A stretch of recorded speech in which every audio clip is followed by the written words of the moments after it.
Okay, we're going to call this meeting to order. It's just 7 o'clock now. And I'd like to welcome you all here tonight and glad that you could come out and have a look at this draft and help us get it the way it needs to be, with things being designated right and in the right spots on the map. So today's meeting is a public open house meeting held under the authority of section 26 and 34 of the Planning Act. This meeting was also advertised in accordance with the requirements of the Planning Act. The purpose of the meeting is to consult with the public on the draft of an update to the township's comprehensive zoning bylaw. The update is a requirement of the Planning Act and follows from the recent approval of the official plan for the Township of Central Frontenac. The format of the open house is as follows. Glenn Tunnick, our planning consultant, will make a presentation on the proposed changes to the zoning bylaw. Members of the public may ask questions during or after the presentation. Any member of the public may also make a formal presentation after the consultant's presentation. And tonight we're asking folks if you would come up to the table and use the microphone. People who are coming in by Zoom can't hear what the questions and comments are unless it's through the system here. So if you could just come up and present your questions there. Before you ask a question or make a presentation, I would ask that you state your name and address so that this can be recorded by the clerk. This will protect your appeal rights under the Planning Act. Today's open house will be followed by a statutory public meeting under the Planning Act. The statutory public meeting will be held on the final draft in October at the regular council meeting, which is October the 11th. Followed by adoption of the amending bylaw. Please note that a copy of the draft changes to the bylaw is posted on the township website. I am required by the Planning Act to advise you that if you do not make an oral presentation or submit written comments before the amending bylaw is passed, you will not be entitled to appeal the decision of the Council of the Township of Central Frontenac to the Ontario Land Tribunal. Now I will ask Mr. Tunnick to take over and do the presentation. Thank you very much, Madam Mayor, and thank you all for attending. It's nice to have people that have a concern for their municipality, for their township in this case, and are here to express their interests. So that's very encouraging. So thank you very much for those that have made submissions today. And maybe you will be making more submissions before the night is out, but that's also appreciated. And it's important that you do have, if you do have comments, to write, to use the comment sheets to express your comments. Some people don't feel comfortable getting up in public, so you can use the comment sheets if you wish. So my name is Glenn Tunnick, and I was the township planner for a number of years. I drafted the original zoning bylaw, drafted the original official plan for that matter for the municipality. So the municipality has asked me to come back and update the document. As I say, the existing comprehensive zoning bylaw is some 10 years old or more. Next slide, please. So the question is, what is a zoning bylaw? It's a regulatory document, and that's important. A regulatory document as opposed to an official plan, which is a policy statement, a vision for the municipality. So I often say that zoning bylaw is where the rubber hits the road, because you must comply with the bylaw. So it's a document that's passed under Section 34 of the Planning Act. It governs the use of land. So land, buildings, and structures, but it doesn't deal with things like construction materials. Next slide. Why an update?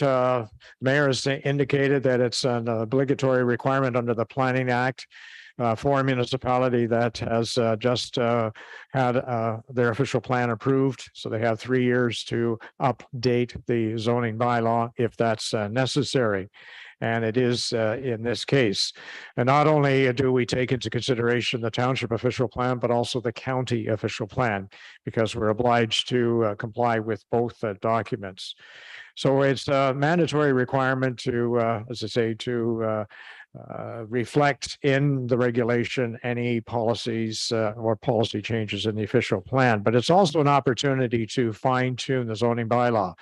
The bylaw's been in place for over 10 years, as I've indicated, and there are little changes here and there that result from the administration of the bylaw. So we have made changes in that respect. We've also modernized the bylaw. There are new uses. Cannabis is one particular item that's come to the fore since the bylaw was adopted 10 years ago. So there are items, new uses or other uses that have been added to the definitions section and to some of the zones that reflect current uses that you would expect to see. The bylaw also will consolidate all of the past amendments, and we've added a number of illustrations to make the document more user-friendly. Next slide. So the final product will be an update to the existing bylaw 2011-52. It's not a new comprehensive bylaw. So we're amending the existing bylaw, and I would point out to you quite clearly that if you're to appeal anything, you can only appeal what's been changed. Okay, you cannot appeal the anything that's not changed in the amendment.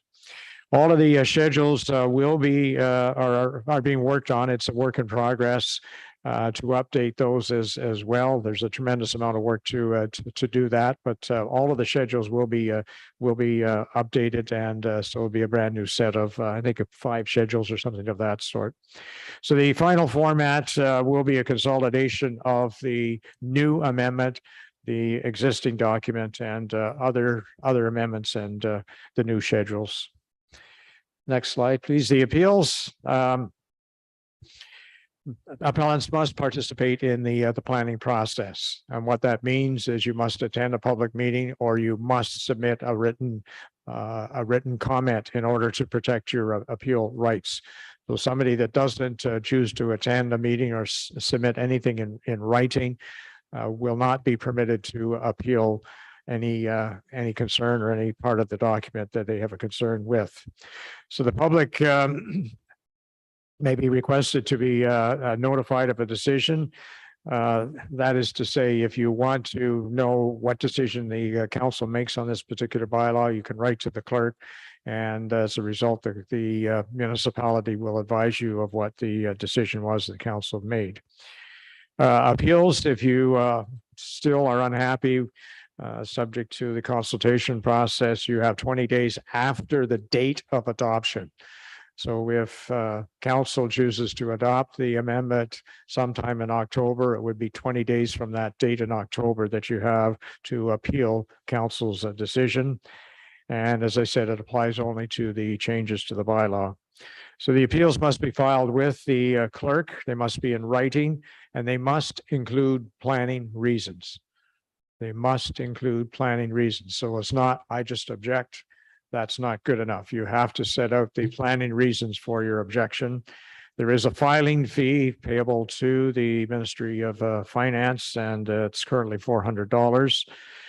Once the municipality, if they do receive any appeals, their obligation is to lodge or file the appeal with the Ontario Land Tribunal. And that was within 15 days.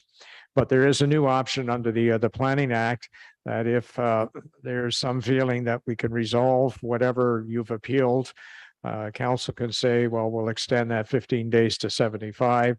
So there's an opportunity for dispute resolution on issues of concern where we think we can resolve those concerns through perhaps a further amendment or change to the bylaw. If, however, the concern cannot be satisfied for the appellant, then a hearing would be held by the Ontario Land Tribunal. They would make the final decision. That hearing would be here in this room at some point in the future. Next slide. In terms of the structure of the zoning bylaw, the structure of this bylaw is no different than many others across Ontario. We have 5 sections plus the schedules: administration, compliance, definitions, general provisions, zones, And I'll get to each of these in turn. So next slide. The administration section identifies the administrative controls and requirements. Basically, it says the bylaw applies throughout the municipality. It also indicates that if there are other bylaws that apply as they relate to development, such as a fencing bylaw or parking bylaw, by compliance with the zoning bylaw, it does not exempt you from compliance with other legislation. And that could be local bylaws or it could be provincial legislation, as the case may be. And it also indicates how the bylaw is enforced. Usually there's an enforcement officer or bylaw enforcement officer that's appointed to do that. We have made some changes to the administration section to delete references to the Planning Act where the sections of the Planning Act apply regardless of what's in the zoning bylaw. Next section. The compliance section is very short. It's only a page, but it's probably the single most important page in the zoning bylaw. And basically it says if you're proposing any development anywhere in the municipality, you must comply with the zoning bylaw. So that's what compliance is all about, is ensuring that whatever development you propose does comply with the regulations set out in the bylaw. We have made some changes to the explanatory notes in this section because the Planning Act has been amended on a number of occasions over the last decade. So it's important to update it to reflect those changes in process as they apply to anybody that's interested in developing and wants to know how they might be affected by the process. There's a new section as well that relates to a very, very recent amendment to the Planning Act. And Mr. Ford has decided that if you don't meet the timelines in the act, you may be forced to give a refund on part or all of the application fee. So the Ford government is saying we want to make sure that decisions are made in a timely fashion for people that have applications for development. A lot of the orientation of the Ford concern is with respect to affordable housing. Next slide. The definition section is fairly lengthy. There are probably over 200 definitions, but they are definitions that you don't find in Webster's or some other dictionary. So they're land use related type definitions. And what we've done as convenience to the user of the bylaw is to show any definition is in the text of the bylaw in bold italicized script. So if you see bold italicized script, for a word or a couple of words or so forth, that's a word that is defined if you want to check back with the definition. So we've added new definitions for a number of uses. And if we turn to the next slide, you can see some of those focus on green energy as an example. So geothermal power facility, green energy industries, EV charging station. So there are a number of different new definitions. I'm not going to go through them, but this gives you these couple of slides here gives you an idea of the scope of the new definitions that have been added to the bylaw to provide clarification for the user of the bylaw. On the next slide, you can see wind farm as an example, both one that might apply to an individual property, or it could apply commercially, a sleep cabin, an on-farm diversified use. So some farmers are looking to use their to add to their income. They're establishing breweries in some cases, or farm vacation outlets as an example. So on-farm diversified uses provides for those kinds of uses. Next slide. We've also revised a number of existing definitions, and one in particular is the place of worship. Unfortunately, there are a lot of places of worship that are closing across this country, one a week with the United Church of Canada alone. And some of these uses are being changed to other uses or a mix. In some cases, the religious function is retained, but part of the building is converted for residential purposes or maybe for commercial purposes.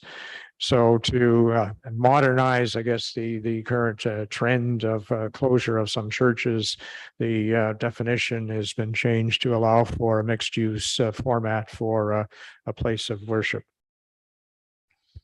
Next slide. The section 4 is the general provisions. It's another is a section that has a number of standards or regulations that apply more or less universally across the board. So instead of repeating these for each and every zone, it makes the bylaw less lengthy, if you wish, by having a specific section. So we deal with things like parking standards, barrier-free parking standards, provisions for boat ports, site triangles, and a large number of other issues as well. Next slide. So I'm going to go through some of the changes then to the general provisions. As I alluded to, we've updated or modernized the bylaw to reflect the need to accommodate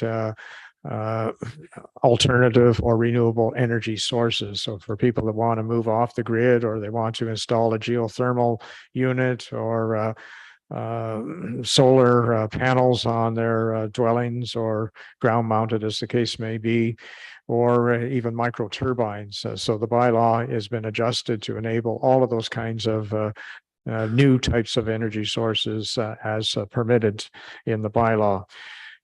So we have provided exemptions as well for air forced heat pumps, which we recognize as an important component for net zero energy buildings, EV charging stations, things of that nature.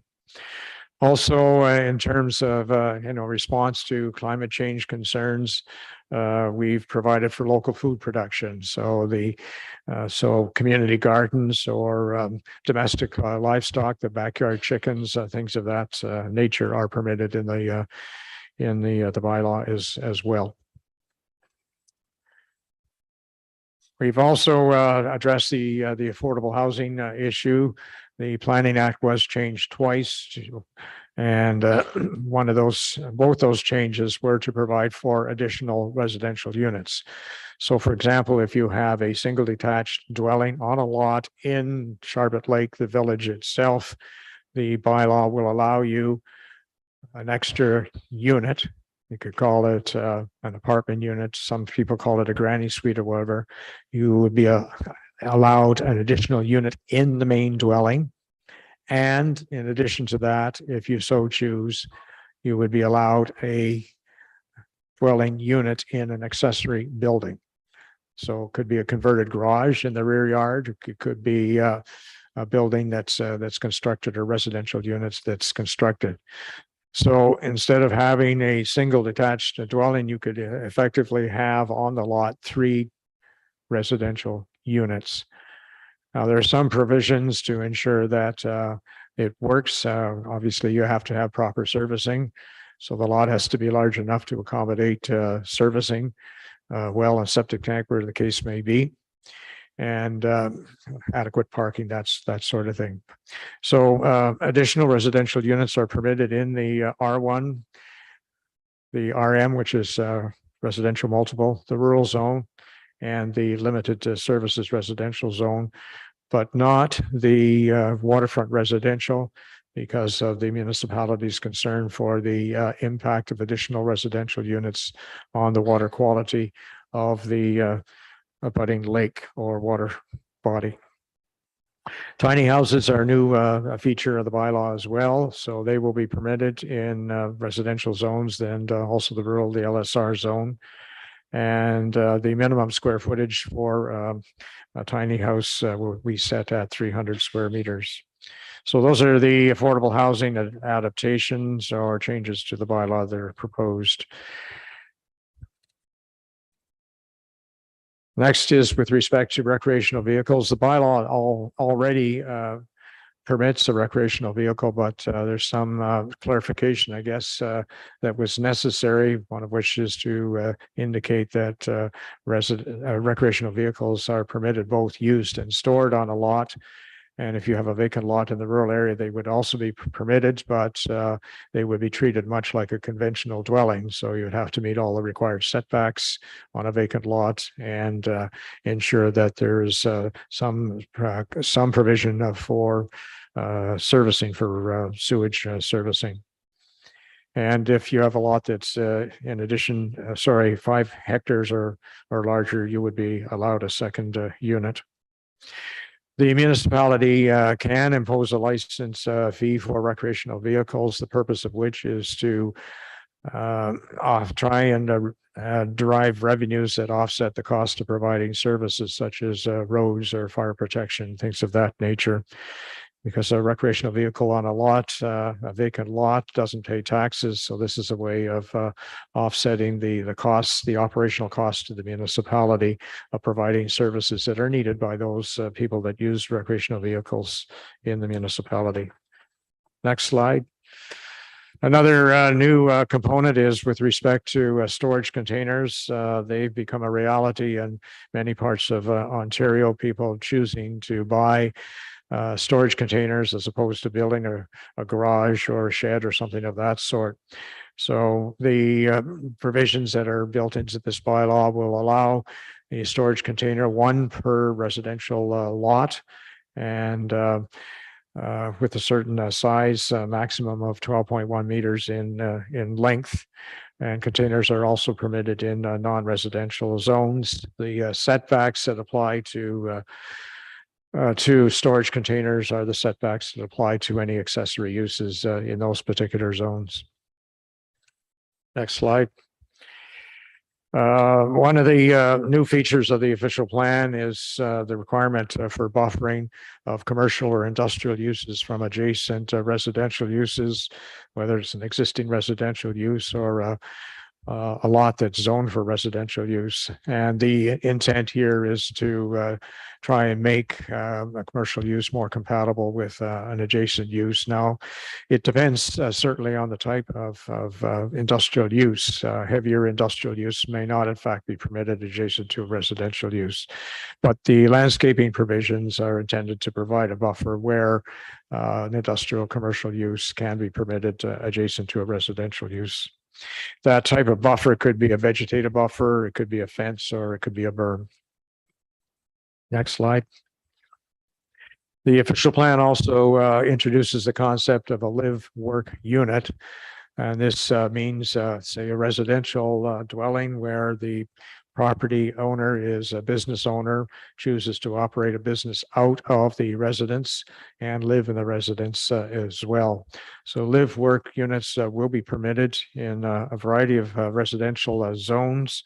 And the regulation would provide for a workspace of 55% of the floor area of the residence and 45% for residential purposes. It's a little bit broader than the home-based businesses provisions of the bylaw, which have been in place for quite some time. But they would home-based business is a smaller scale operation than live-work unit. Next slide. Natural heritage features. The section was deleted in deference to controlling the impact of development through the official plan, but notwithstanding that, the bylaw does make a provision for a distance separation from a natural heritage feature of 120 meters for a provincially significant wetland, as an example, or 30 meters from an unclassified wetland. Next slide. Shoreline buffer, of course, the gems of this municipality are your lakes, and the municipality has for many, many years tried to protect the water quality on lakes by proper shoreland management or shoreline management. So the 30-meter buffer will continue to apply, meaning that any new building on shoreline property will have to be set back 30 meters, or sewage disposal system, as the case may be. Provision is made for an access corridor, so somebody can still develop part of the shore frontage, 25% for a residential unit, or up to 50% for a non-residential unit. The intent is to try and conserve as much of the vegetative cover in that shoreline buffer area, which is intended to be a vegetative buffer area. And we certainly would encourage the restoration or renaturalization of shorelines that have been cleared in the past. And this diagram gives you some indication of that provision. So you can see the dwelling that's set back the 30 meters, and you can see a shoreline activity area where there's some beach or access to the shoreline where somebody might build a dock or boathouse, as the case may be. Next slide. There is a section on prohibited uses. We got a chuckle the last time about adult entertainment and body rub parlors. Municipalities not interested in those in this municipality. Also prohibited are obnoxious uses, the storage of unlicensed decommissioned vehicles, the use of vehicles for human habitation, and the bulk storage of used tires. Also heavy industrial uses such as smelters, ethanol and chemical plants, and the bulk storage of hazardous materials. So a lot of those are fairly common sense in terms of ensuring that you have a livable, healthy community that will encourage new development, because you are conscious of the scope of land uses you want in your municipality versus those that you don't want. Next slide. Temporary uses, there have been some changes there to provide for temporary sales or rental office. If there is a developer that wants to have a model home shown, then the bylaw permits that. And provision is made for temporary accommodation for immigrant farming and employees if that happens in your municipality. Next slide. So section 5 is the section that deals with all of the zones. I would indicate that the municipality is not restricted in terms of the number of zones it can have in the bylaw.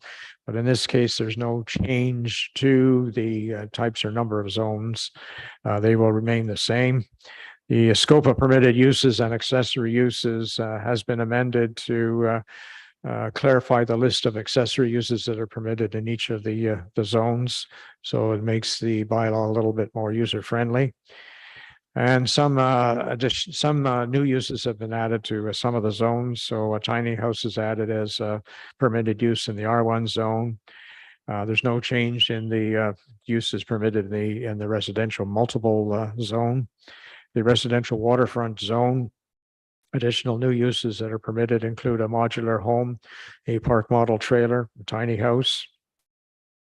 The minimum lot area by virtue of a change in the official plan has been reduced from 1 hectare to 0.8 hectares, which is the equivalent of 2 acres.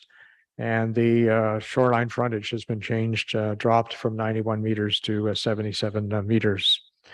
So that effectively means that smaller lots can be created in the waterfront residential zone for future development. Next slide.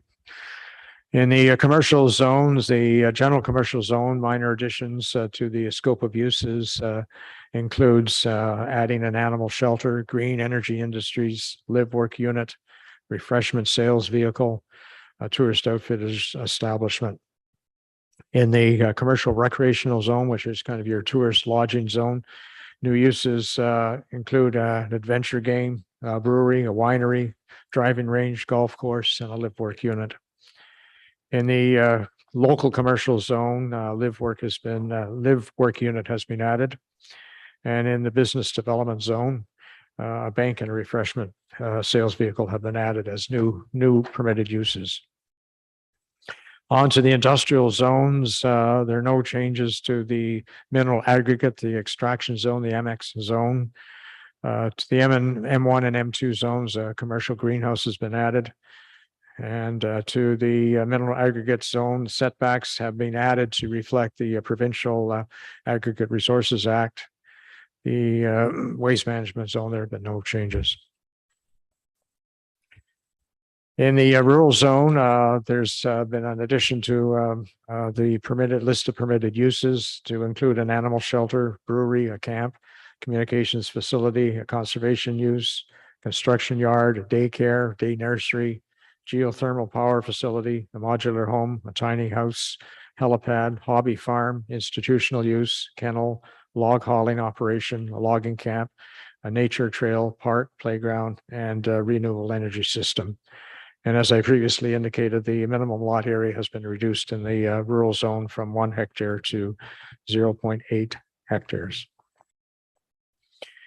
And the EP zone, it's incorrect. The EP zone has actually been changed to add some subcategories, if you wish, to the environmental protection zone to reflect Crown land and in one circumstance, ANSIs, areas of natural and scientific interest, and provincially significant wetlands. So there, and another for parks and conservation areas. So the EP zone is essentially the same in terms of the lands that are affected, but it's been a reclassification of the particular uses in the zone that has generated some of these subcategories.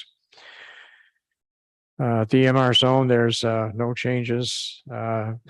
In the open space zone, a community garden is added as a permitted use, and a community garden is something that is usually something accessible for the public. Allocation gardens for vegetable growing, things of that nature. There are no changes to the heritage zone, the H zone. And to the limited services zone, there's been some new uses, new permitted uses added, including a modular home, a park model home, a tiny house, a live work unit. And similar to the rural zone, the minimum lot area has been reduced from 1 hectare to 0.8 hectares. And finally, there are a number of exception zones throughout the bylaw. And these have occurred as a result of applications over the last decade or so. And the RWX1 zone is a particular zone that applies to the White Lake area. New permitted uses that have been added into that zone include a modular home, a park model trailer, a fish culture station, and a tiny house. List of prohibited uses has been added to make it clear that commercial development on the lake is not something that is wanted, or it's seen as an issue with respect to ensuring the good quality of that particular lake, water quality of that lake. Only one tier development will be permitted along the lake shore. At this particular point, there's no change to the minimum lot area and frontage that's set out in the official plan or what's in the existing bylaw of one lot area being 1.4 hectares or 4 acres. So onto the zone schedules. As I indicated, all of those schedules will be replaced. Charlene has been working I guess almost full time and updating and those particular schedules. But what I would suggest to you as part of the consultation process is just to check your lot, just to make sure the zoning is what you think should apply to your particular lot. We had a lady this evening that was checking the zones in the Charbot Lake, well, right here in the village, and was concerned that her lot might be zoned for commercial purposes, but in fact it was zoned R1 or residential, so there's no change. We haven't made changes to the individual properties for the most part because there was no necessity to make changes. A lot of the zoning reflects existing uses. That's really one of the characteristics of zoning. But I should also mention that this is an opportunity for you to apply for a zone change if you have a proposal for development that's not permitted in the zone that applies to your particular property. So it's kind of a benefit of sorts to have an update because it means you're not paying the cost of a zoning amendment. So that is acceptable as long as the change to the zone, of course, meets the policies or complies with the policies of the official plan. So the zone schedules will or are being modified to ensure that the road classification more closely coincides with what's in the official plan, that all of the past amendments, and there are probably 50 or so amendments that have been made in the last decade or so, all of those, probably more than like 75, I guess, amendments. So all of those will be reflected on the schedules. And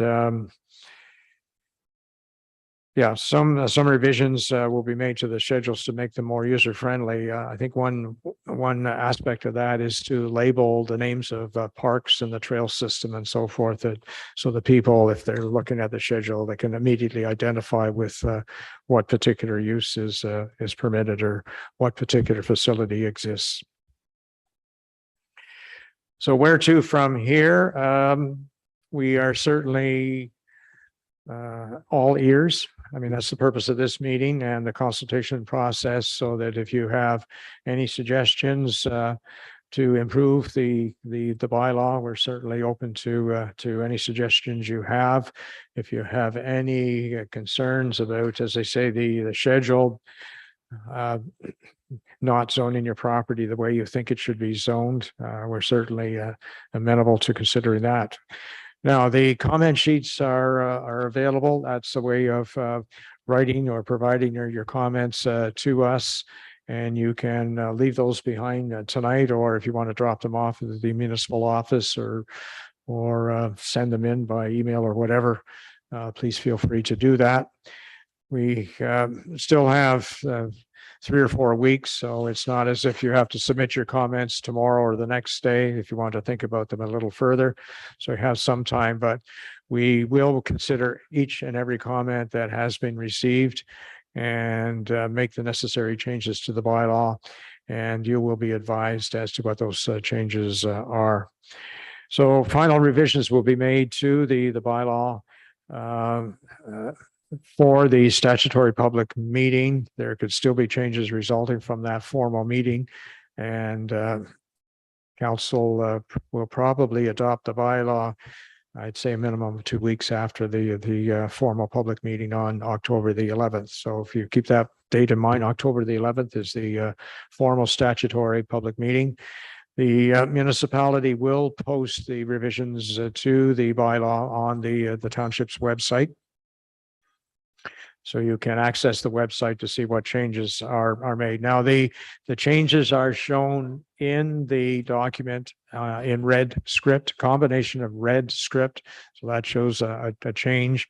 And if you see a strikeout of particular words or clauses or so forth, that also reflects a change to the bylaw. So either red script or a strikeout shows what's being changed in the bylaw.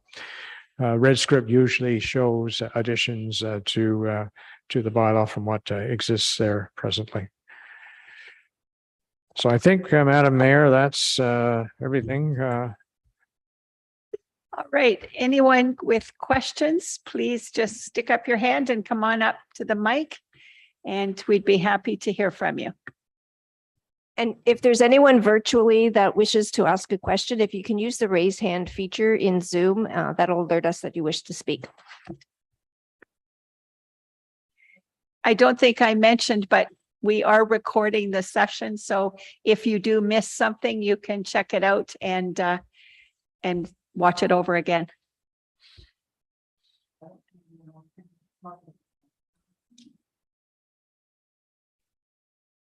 Okay, Julie.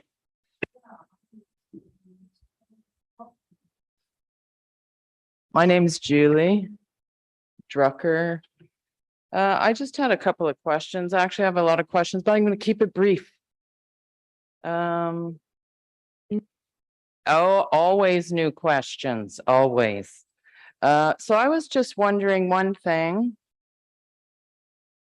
Camps, in the old bylaw, it said hunt camps shall not be serviced with electricity. And that has been deleted from this bylaw.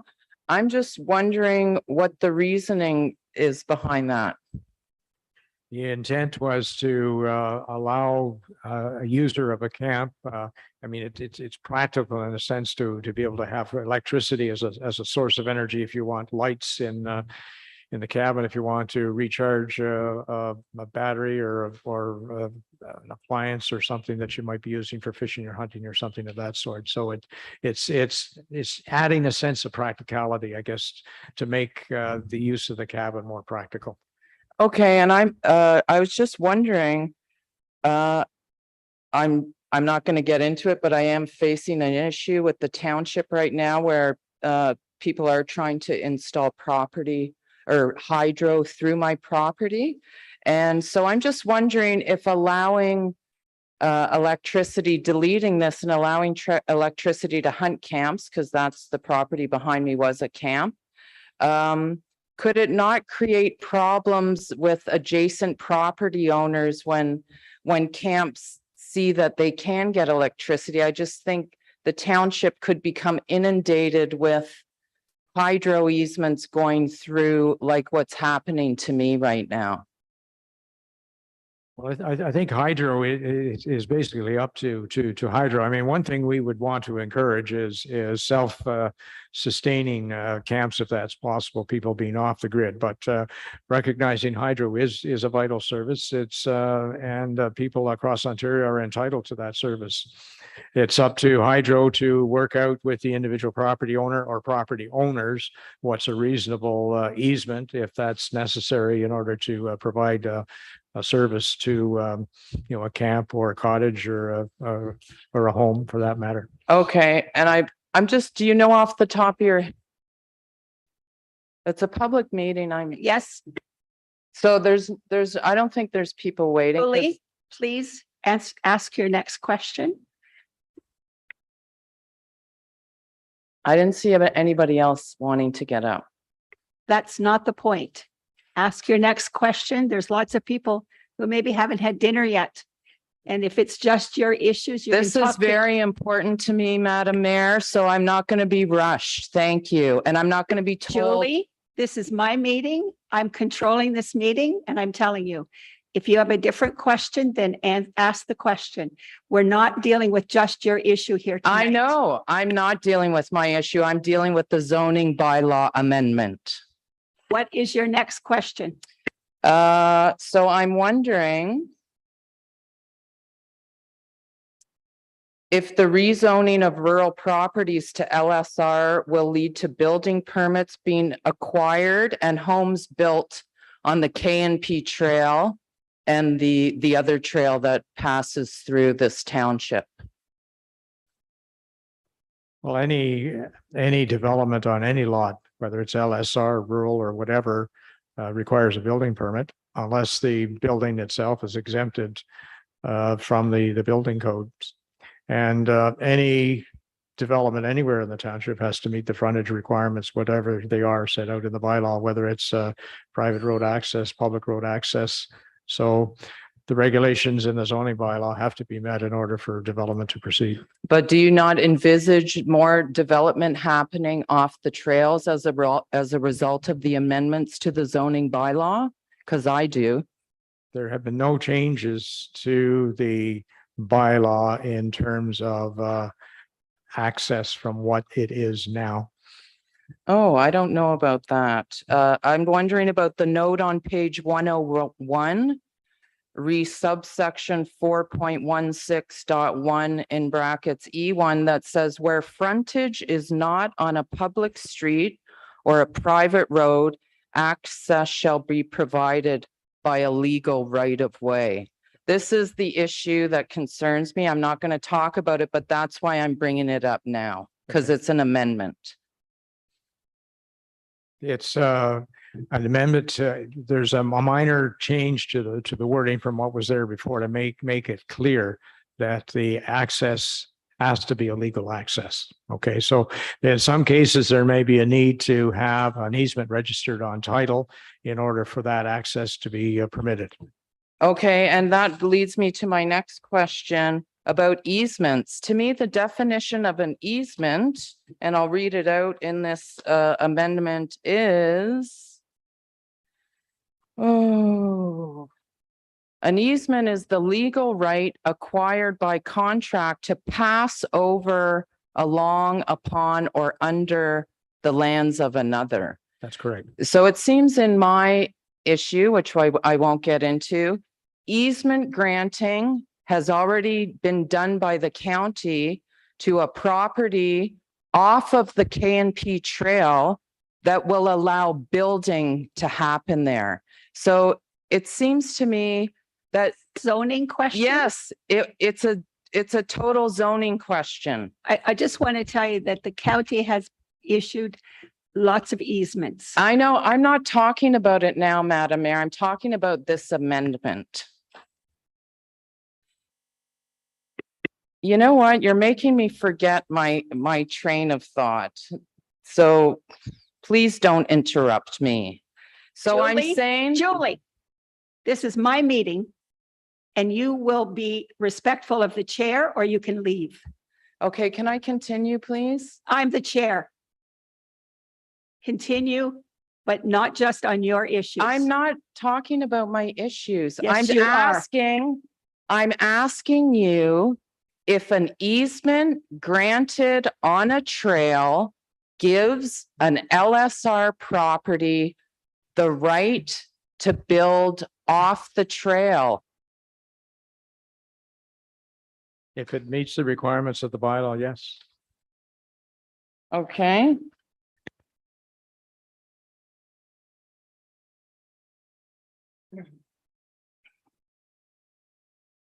Okay, I have an issue with this. I'm just wondering about this exception. This is number 4 on page 101, 2A of the zoning bylaw amendment. It says, despite section 4.16.1, where a legal right of way is required on title and provides for a right of way to an existing lot, which is developed for a single detached or seasonal dwelling, as of the date of approval of this bylaw, such uses shall be deemed to conform to the provisions for access of this bylaw. Do you know what that means? Effectively, it means if you've got something that's existing, the bylaw confirms that existing approval. That's essentially what it means.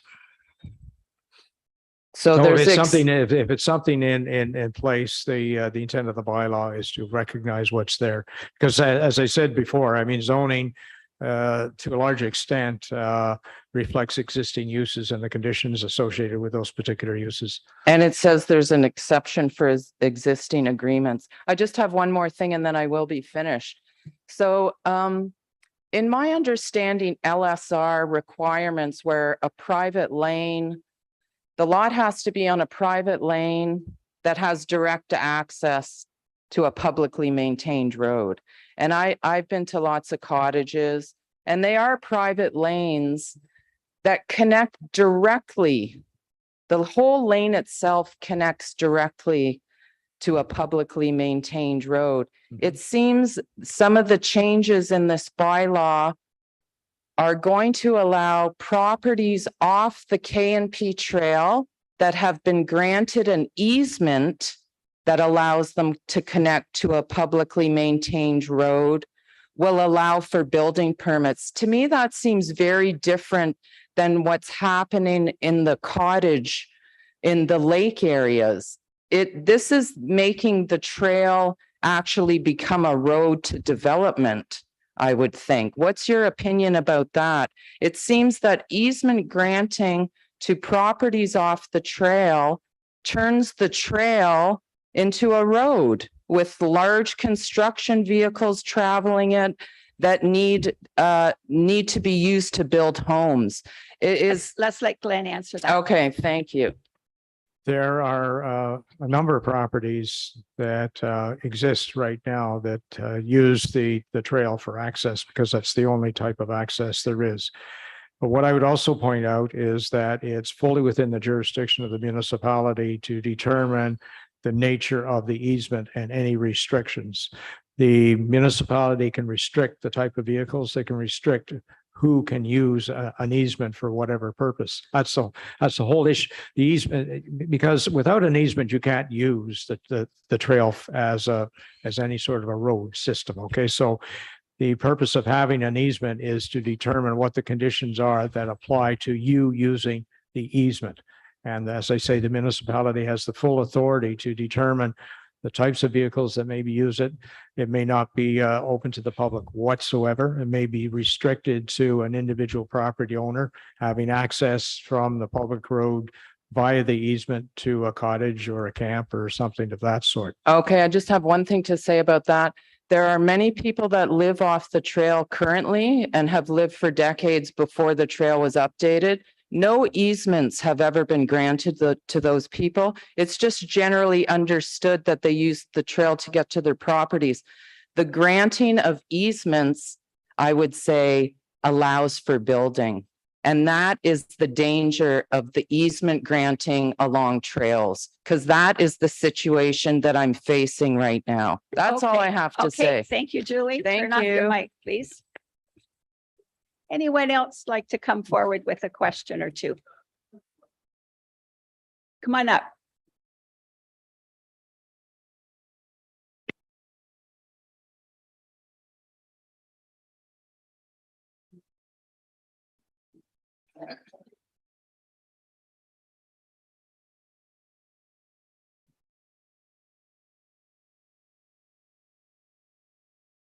Oh dear. My name is Jim Irwin. I live in St. George's Lake Road. You mentioned tiny homes several times in the bylaw. And I won't ask you why we're dealing with tiny homes, but the question I have is, are you seeing tiny homes under 600 square feet as being independent housing units? Correct. So my understanding was that the old building code required what, 600 square feet for a home, something like No. that. No, there's no provision on the minimum floor area for a single attached dwelling or any type of home in the building code. The building code, to my understanding, deals with minimum sizes of rooms, okay, washrooms as an example, and it deals with the minimum window areas, things of that nature, but it does not establish a minimum floor area for a single detached dwelling. I was just curious. And you see tiny homes as being second residences, second units on lots, like fill-in homes. You're saying second units? Well, you had a picture there of a home with a basement apartment and then a tiny home on the back. Yeah, So that can happen. Yes, yes. If you're considering it as an additional residential unit, yes, it's certainly acceptable. and what would the lot size be required for that? Well, the minimum lot area, okay, for in that particular zone, you would have to meet that particular lot area. If you could not, then it might require minor variance, in which case you look at it on its merits, its individual merits. Where do you see tiny homes popping up? I can tell you where that happens. It's when the kids come home because they can't afford to pay rent in the city and they bring a dog or they bring a partner and you put them in their own little tiny home in the backyard. Didn't they used to call those sleepover cabins or something? I forget. Sleep Anyway, cabins. you don't see them as infill properties in the village or villages. It could, yes. Could? Yes. Definitely in the village, but again, you just have to make sure you have enough land area to effectively put the unit on the lot and with the appropriate setbacks and so forth. In But, my very weak but- moments, I have watched, because I don't have control over the channel, about shows with tiny homes, and they tend to have wheels on them. So how do you distinguish between a tiny home and an RV? Well, the tiny home is not defined to include wheels. Okay, so if you're proposing to put a tiny home on a property in this municipality, If it comes with wheels, those wheels would have to be taken off and you would have to have a proper foundation. It could be a slab on grade, but it would have to be a proper foundation. So the definition for tiny home in this bylaw as proposed requires a foundation. So you can't just roll in a tiny home one day and roll it out the next day. So that differentiates it from a recreational vehicle. Terrible. The TV shows are going to have to change, aren't they?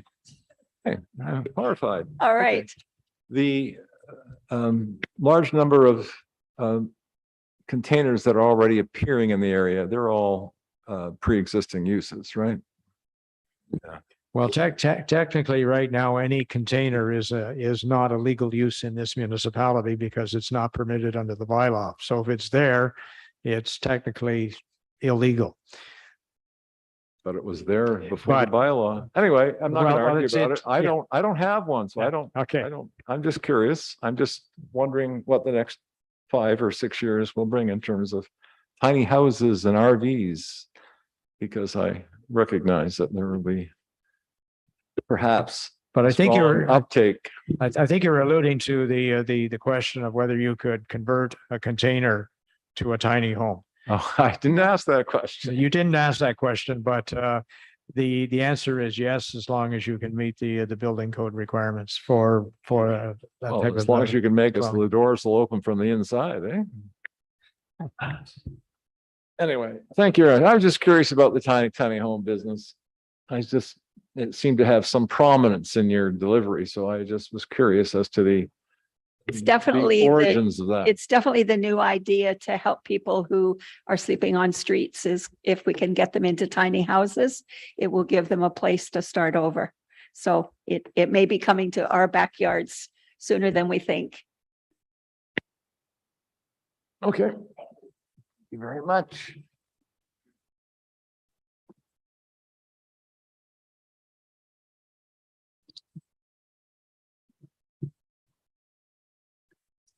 Hello. Good evening. My name is Kurt Leby. I'm actually from Mallorytown, Ontario. I appreciate sort of the opportunity to listen to your presentation. I'm particularly interested in just two things I noticed. One thing I noticed in the residential zone, I think it's the R and R1, one or the other, maybe both, refer to institutional use. And yet there doesn't seem to be much clarity in what an institutional use might be. There's some descriptors, and I believe in there, but there's not much of a sort of a concrete thing. An institutional use is defined in the bylaw. So you would look at the definition, and it's generally it'd be something like a church. It could be a Masonic hall. It could be a school. So it could be a medical care facility of some sort. So something that is publicly funded, okay, would qualify as an institutional use. A not-for-profit or a publicly funded?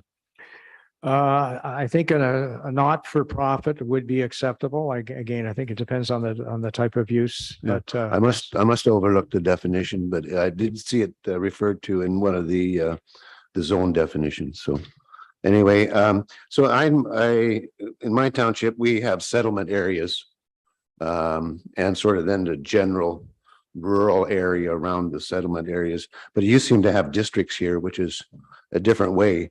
So is it likely that the only way housing purely residential lots could be added to this, what's now currently settlement areas through a subdivision plan? no, the official, so kind of shifting to the official plan. The official plan would allow development by severance or consent. So if you had a large lot in the village and you wanted to subdivide it into 2 lots or maybe 3 lots, that's a form of subdivision. So that's permitted. And residential development is permitted not just in the village, but it's permitted in the rural area as well. And the plan of subdivision approach is one that would be encouraged more in the settlement areas because the municipality would be faced with operational costs that may not be justifiable for a subdivision in a rural area, except perhaps along a lakeshore. I mean, that's a possibility as well. And the subdivision process enables the municipality to deal with quite a number of issues that might not be the case for an individual severance. So if you're talking about waterfront development, you would require an archaeological assessment to determine if there are any archaeological resources that should be conserved or protected. You would require a hydrogeological study to determine whether the subdivision could in fact be properly serviced. And you may require an environmental impact statement to ensure that the natural wildlife habitat, fish habitat, other natural heritage features are protected as well. The municipality typically doesn't make that a requirement for an individual lot. And there are pros and cons to that because, I mean, you may create a single lot, but there could be an unknown archaeological resource. But notwithstanding, the township still has the authority, even on an individual lot, to require things like an archaeological assessment or a hydrogeological assessment, as the case may be. Just one follow-up on the instance where you're allowing a severance near what I call the settlement area to the village, former villages. Would that severance have to be a minimum or sort of a maximum chunk taken off of 2 acres as it is in the bylaw? Or would there be like a 50 by 150 foot lot? I'm not sure what the math is on that. In the rural area, the minimum lot area would apply. So you would have to have a lot that's 0.8 hectares in size. That would be the minimum lot for a severance. And if you were to sever off an existing parcel, the retained parcel would also have to be a minimum of 0.8 hectares or effectively 2 acres. So what I'm knowing, other than Charlotte Lake, all of the other villages that I would call them, the settlement areas, they are in the generally rural NR or RU, right? That's correct. So they would have to be a minimum of 2 acres then. That's correct. And the reason for that is largely related to, I shouldn't say, one of the key reasons, but it's not the only reason, is the sewage treatment.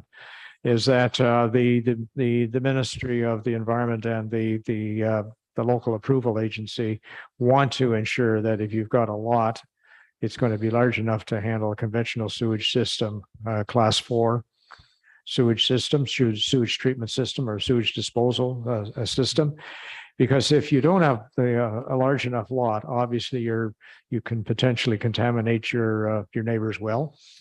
So your lot area has to ensure that you can put a sewage disposal system on your lot that's going to be a minimum of 75 feet, whatever the metric equivalent is, from your neighbor's well, or even your own well for that matter, you see. If we were talking about a community with municipal water and sewer services, I mean, it would be a different situation altogether. So, yeah. Thank you, Madam Mayor, and thank you, Mr. Planner. Hopefully we'll talk again.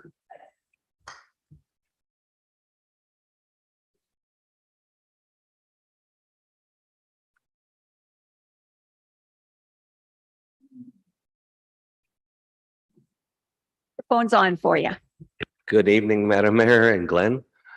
Jeff Mitchie, 1013 Big Bay Drive. I've got several questions, but I'll try to limit it to a couple. First of all, Glenn, looking at the zoning maps, when I look at the hamlets, Arden, Titchborne, Parham, etc., most of them do not have any commercial zoning. So they've had commercial zoning in the past. I don't know if it was in the past one, but so as there is attempted to be revitalization within these various hamlets, if a general store wanted to go in, but it's zoned as residential, what would be the process? Is that going to be something that's going to be a major headache to try to attract businesses into these different hamlets? It shouldn't be a major headache. I mean, the process of zoning allows the municipality to rezone for a particular use, new use or something of that sort. We can't imagine all of the future uses that might occur in this municipality. So so that's what and I've said it several times tonight, is zoning really reflects existing uses. And if new development is proposed, a zoning amendment is usually required. And the Planning Act very specifically sets out the timelines for dealing with a zoning application. So you file the paperwork, and the municipality is obliged to approve or make a decision, I shouldn't say approve, but make a decision on the zoning application within a specified period of time. Or as I indicated, the province has changed the legislation where you would get a refund on your application fees if the municipality didn't meet the timeline. To be a little more specific, if there is an interest in the settlement areas for a commercial use, such as a general store, such as maybe a service station or something else, the official plan does make provision for that to happen. So you could rezone from residential, it might be existing residential or rural or something of that sort. You could rezone to a commercial zone in order to permit whatever it is that you're proposing. So don't think of the zoning bylaw as prohibiting the opportunity to develop in the hamlets, because the official plan says, yes, we want to develop the hamlets for two reasons. One is for residential areas for people to live, and two, for economic reasons, so that they are sustainable if they're large enough to support a commercial use that uses the market area of the hamlet, or maybe a larger area for that particular use. So much the better. The other concern, of course, is compatibility. And as I mentioned tonight, is if somebody is proposing a commercial use or an industrial use, you've got to make sure that it is compatible with your neighbor. So there may be certain commercial uses are not, and I'm making a broad statement here, they're not as much of a problem from a land use compatibility standpoint as an industrial use. But in rezoning, it gives the municipality the control mechanism to say, well, we have a bit of a concern with the adjacent residential use, so you require a buffer zone in between, or you might require some special measures, or maybe an additional setback or something of that sort to make the use compatible with the adjacent residential use. But certainly you could rezone in a hamlet for a commercial use. Okay. Jeff, is one of your points where there had been a store, and is it zoned as commercial now or still? No. Like I'm thinking Arden, where a little store was. So Mayor Smith, there was, I mean, again, when I go back into like 50 years ago in Arden, there was 3 general stores. Yes. You know, one has turned to a residence, one is demolished. The hardware store is demolished. Right. And I don't know that council or anyone is going to be successful in trying to attract somebody to come back in there, but And I don't as think the- any of those are zoned commercial anymore. no, they're right? not. They're, Okay. you know, when I walked around coming in, I looked at every single hamlet. Unless it was an existing general store or convenience store, you know, that's showing as commercial, but the rest of the, like Parham, there's nothing else that's other than the general store, for example. So I wanted to make sure it wasn't hitting a roadblock No, it's not. for a roadblock. economic development. In at some fact, point this in the future. new concept of the live work unit, you might be able to use that and not have to rezone at all. Okay. You know, so I mean, you may have a small business operation, you want to set up an accounting operation or some sort of consulting service or something of that sort. You may not require a rezoning at all. Okay, so my other question sort of swings onto the personal side. Under the definition of seasonal dwelling, it talks about it has to not be insulated, not winterized, sorry, not heated, not insulated. And again, the person does not live there year round.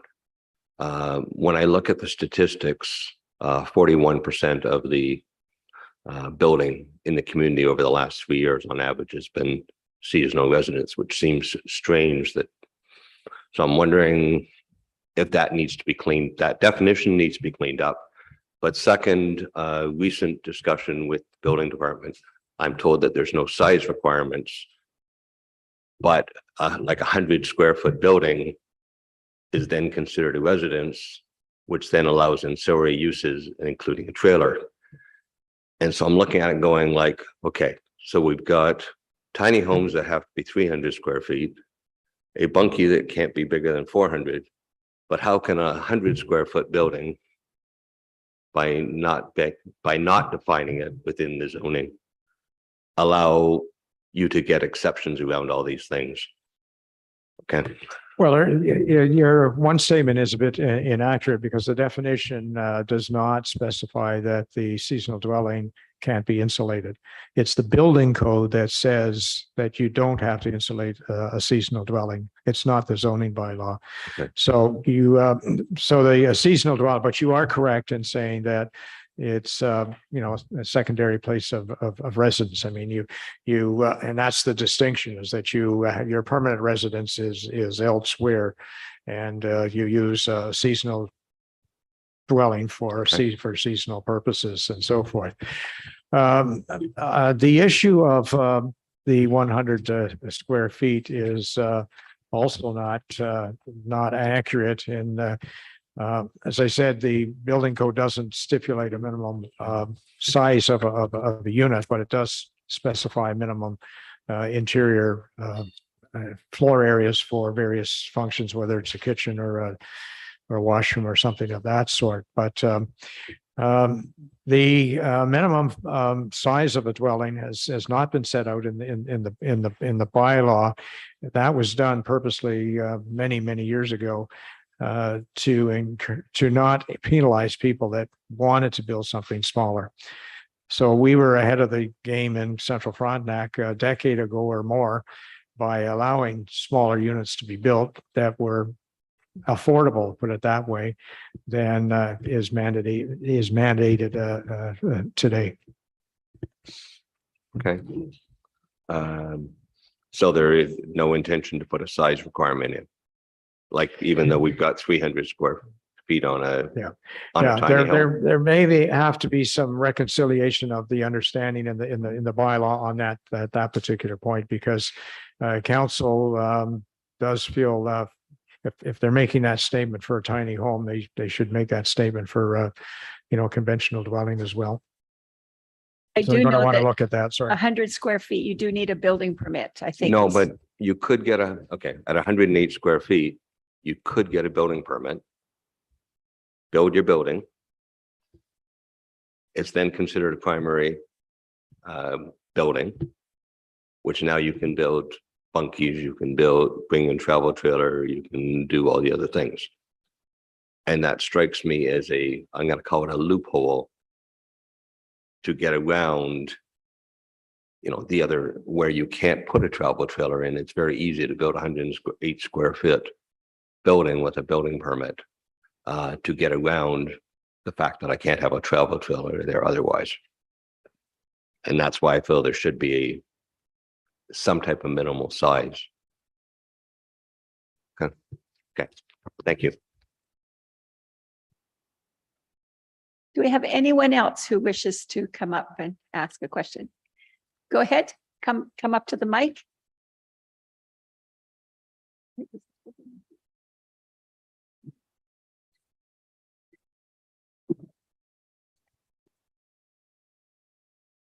Good evening, Madam Mayor and Mr. Tunnick.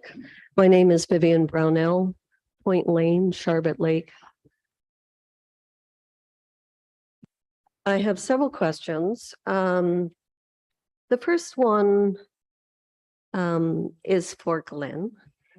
And I noted that the new official plan for the township has a section on natural heritage features, including significant habitat of endangered and threatened species and significant wildlife habitat.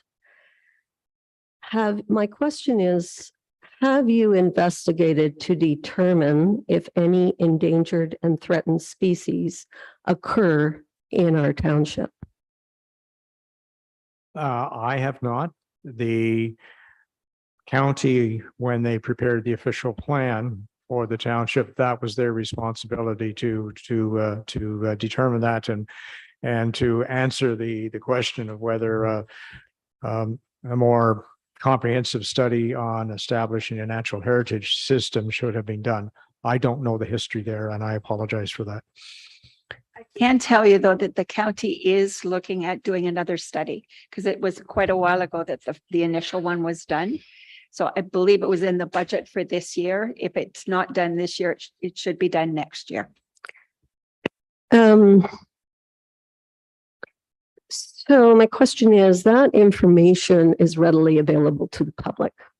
It's readily available to all developers on public websites. And it says within the official plan that that information will be taken into consideration in the zoning. And as I see it now, you have deleted that from the zoning bylaw. Well, if a natural heritage study is done and there has been identification of significant wildlife habitat, the habitat for endangered and threatened species, other areas of natural and scientific interest, if that information is forthcoming, okay, or a reclassification of wetlands or something of that sort, if that information is forthcoming, that can trigger an amendment to the zoning bylaw. So that, for example, we have certain provincially significant wetlands that are zoned in the bylaw now. And if other wetlands are reclassified to be provincially significant, then they could be rezoned by the municipality to confirm the identity as a PSW. But as I say, the information is deficient to the extent that type of comprehensive study hasn't been done, and it should be at some particular point. And the mayor has pointed out it seems to be in the works. There's two different types of information. A natural heritage systems plan would provide information on significant wildlife habitat. However, as I stated, the habitat and locations of endangered and threatened species, that information is available. And it simply has to be requested from the Ministry of Natural Resources, or, as I said, any member of the public can see that information, not on a property specific level. Because of sensitive species information, they make it into like kilometer squares so that you can't precisely identify where they occur, but you will know approximately where they occur within your township. And that information, I'm suggesting, should be included within the zoning bylaw. Or else you're really ignoring that aspect of the official plan and of the PPS. And to your point about changes can be made, well, the deletion of section 4.25 in my mind creates a problem, because there's nothing now within the zoning bylaw that allows for us to incorporate concerns for habitat of endangered and threatened species and significant wildlife habitat should a future study be done for natural heritage systems planning. So to me, I would like to suggest that that section should not be deleted. And What if for that section, we had a proviso that as soon as the new studies are done, they would be incorporated into the zoning bylaw? Because we do have some in there now, but there's more I'm sure that we will need to add. right, I think that would be excellent. Would that work, Glenn? Yeah, but to the point I made to the gentleman that asked the question about subdivisions and so forth, I made it very clear that the municipality has the authority on applications for consent, on an application for a subdivision, and even an application for a rezoning, as they could request specific studies to be undertaken that might take whatever natural heritage information is available, or if not, determine whether there is wildlife habitat or the habitat of endangered and threatened species on a particular property. And then the zoning could reflect what's required. And it might be a setback, a specific setback of 50 meters or something from a nesting site of an osprey or something of that sort. So the municipality does have the authority as development occurs.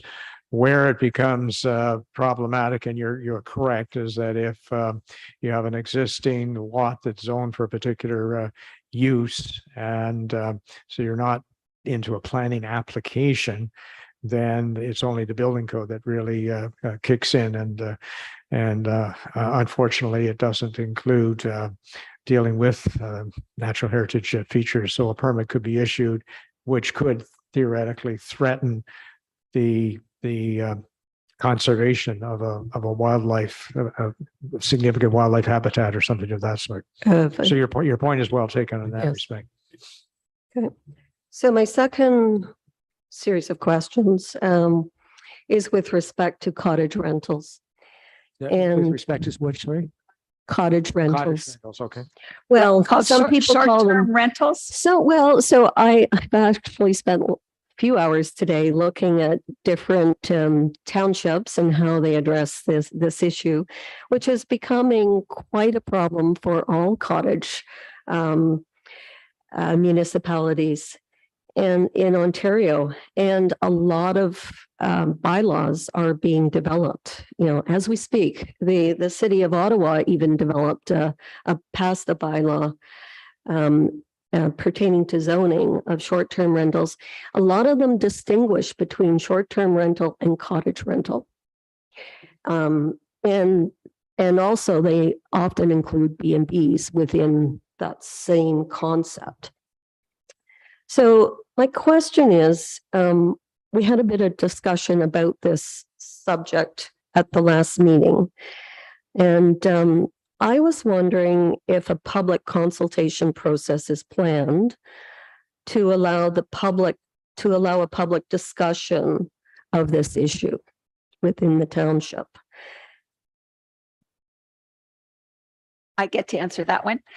Tomorrow, as a matter of fact, I am meeting with the other 3 townships in the county, and we're dealing with short-term rentals, and we're looking at bylaws and what's out there. So it is being looked at. Staff need to take a look at what the recommendations are in this draft report. As mayor, I don't feel comfortable to say that our bylaw should look like this or that. I think that staff need to take that on, and then it would come to council. And at that point, we certainly would have some consultation, because there are good short-term rentals and there are some very bad short-term rentals. And administratively, if we have to hire more people just to police something that we're putting in place, can we afford to do it? Or is there some other way of dealing with it? So it is on the burner, and stay tuned. There will be something happening on that issue. Well, yes, I agree. There are probably some good short-term rentals, although I haven't experienced them, and there are bad ones. But that's the whole point of this zoning bylaw, is to, right to your first slide, Glenn, it's about the use of the land and the buildings. So you would think that this would be the time that we would address this issue. And yes, maybe we haven't done a lot of studies on it, but I think it is becoming more and more apparent to me that it is quite a serious issue within our township. It's not just me that's experiencing it. There's lots of people I talk to casually, and they say, oh yes, we have one, and yes, it's really affecting our life, and so I think I'm just struggling to find a way that this can be addressed in a timely fashion. So I have a question for you, Glenn. So do you think that short-term rentals or cottage rentals could be included in the zoning bylaw, and in what manner like hypothetically, if we're not actually saying that we're going to do it, but could you envision it being included in some manner? I think you've answered the question yourself to the extent that you've done research to know that other municipalities have incorporated regulations within their zoning bylaw to address the issue. And I would confirm that from the research that I've done, but I'm in the hands of this municipality as to what direction they want to take. And they want to ensure, as the good mayor has pointed out, that there's consistency in the approach between the the township municipalities in Frontenac, if not the adjacent counties. I don't know. Because it doesn't make sense that if you have a short-term rental on two sides of the same lake in two different municipalities to have different regulations. So the consistency means that if you have a short-term rental in North Frontenac, it's dealt with the same as South Frontenac and Central Frontenac, that sort of thing. So there's that challenge to the municipality, and I don't think this municipality wants to rush making the decision, because for a variety of different reasons. One is the consistency issue, but the other is the enforcement issue. And the enforcement is something that could be costly, I think, depending on how the issue is dealt with. And so your taxpayer dollars are maybe challenged in that respect. So the short answer is yes, it can be done, but let's make sure it's done properly. So I have a question regarding enforcement. Do you really believe that that type of enforcement is required, given that a lot of other things that are covered within the zoning bylaw, you don't have an enforcement officer running around looking at things? I noticed that some of the other municipalities are handling this by having a hotline. So it's just a 24/7 hotline that you get to call to report an issue with a short-term rental. And basically there's laws saying that, after a certain number of complaints, in fact, one municipality said 3 strikes and you're out. You're no longer allowed to have a permit for that use. And that's another thing. We could gain revenues by permitting. One of the recommendations in the draft that we're talking about tomorrow is whether or not short-term rentals would be zoned commercial. And first of all, we would have to be able to find them in order to zone them right now, because we don't know where they all are. But I guess that's a question for Glenn. Would you be able to classify a short-term rental as a commercial enterprise in the zoning bylaw or commercial property? I think you could. Yeah. Because it's to some extent it's akin to an Airbnb, which is really a commercial type use. So there are some similarities in that regard. Zoning, I guess, is the type of planning tool that I think there's lots of flexibility and versatility in how you can use the tool, as long as it meets the requirements of the Planning Act. So you could assign some unusual name to it and say that applies, as long as you define what it is and you very clearly set out what the regulations are that apply to it. So could you possibly include definitions within the zoning bylaw right now, like of a cottage rental, so that in the future, if you wanted to actually develop a short-term rental bylaw unto itself, you at least have that definition right in your zoning bylaw?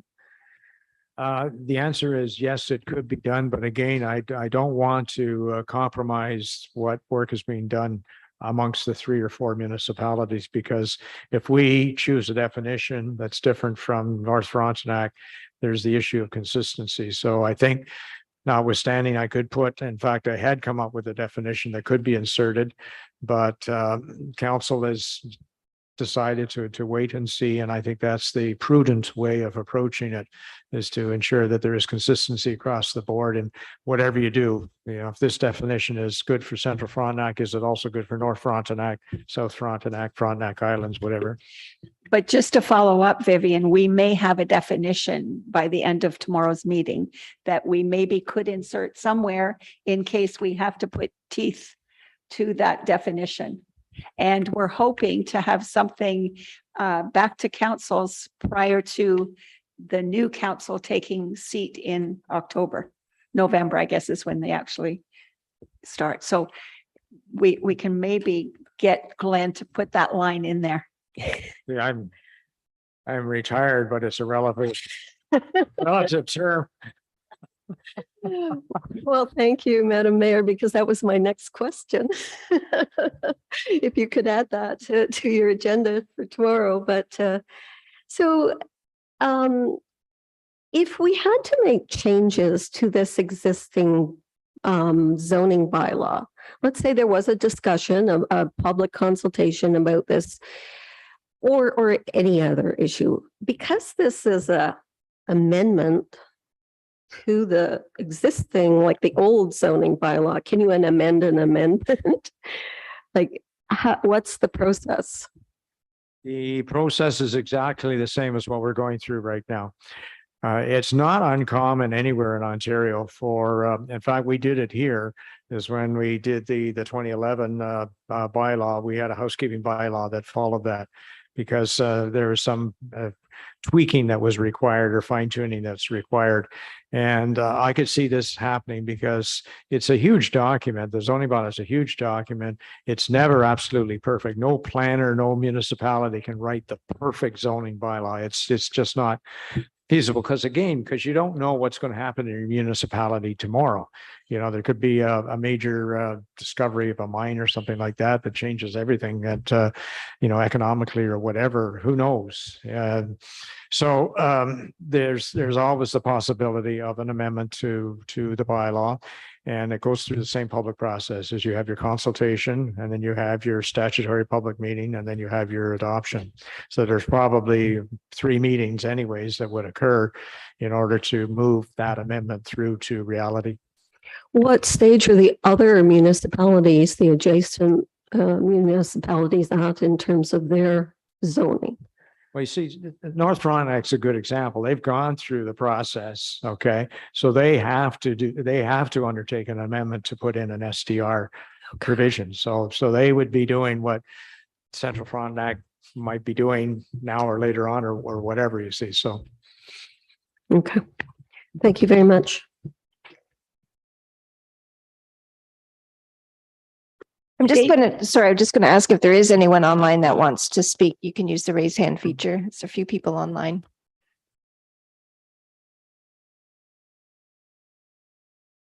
Any hands up? No? Okay. Anyone else here tonight that has some issue that you'd like to bring forward? And I just want to say that you can get these papers. You can also email anyone on council or any of the staff, and we forward them on to Glenn. So we will forward all of the comments that we get. Okay, it is 8:32 and it's dark out at 8:32. I guess that's telling us that summer is starting to wind down. So if there's nothing else, we'll close the meeting. And again, Glenn will be here for a little bit if you want to ask some more questions. And thank you very much for your input. We do appreciate